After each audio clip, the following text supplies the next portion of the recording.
All in all, the movie uses a bunch of different techniques to basically make you feel like being confused is not a problem. It's literally how the whole movie works. I would rate it a 8 out of 10. It was pretty good. The whole movie feels like it's in like a corrupt world. It feels like you're not meant to get all the answers like at one time. You just have to deal with confusion. And one way the movie does this is by the lighting that I talked about in the last little clip.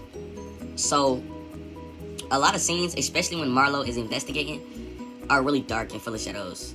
So you can't fully see everything. It makes it feel like people are hiding stuff and you can't trust anyone.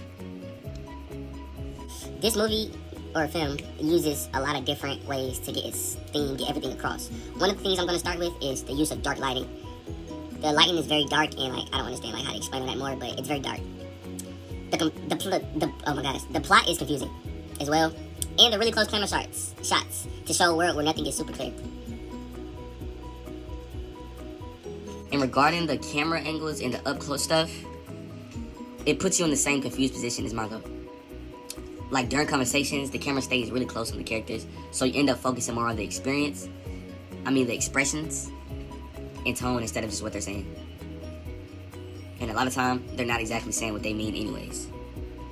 Another thing, the way the story is told, it jumps around and leaves stuff out, which is kind of frustrating and, like I said, hard to follow. But I think that's the point. That's what I'm saying. I think it was meant to be hard to follow. It had to be.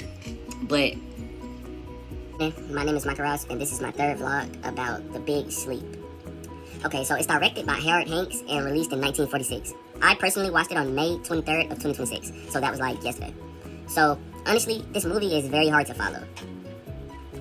I think it's by purpose, though. I don't know. Not sure, but it's very hard to follow. The Big Sleep is about a private detective named Philip Marlowe, who gets hired by a rich family to handle a blackmail situation, basically. But once he starts investigating, things get way more complicated.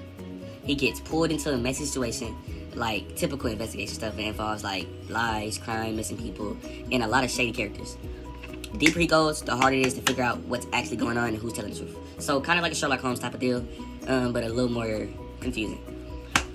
This movie basically uses, like I'm gonna say, it's dark lighting, it's confusing, close-up shots, to show that in the world, the truth is never clear and you can't really trust anyone.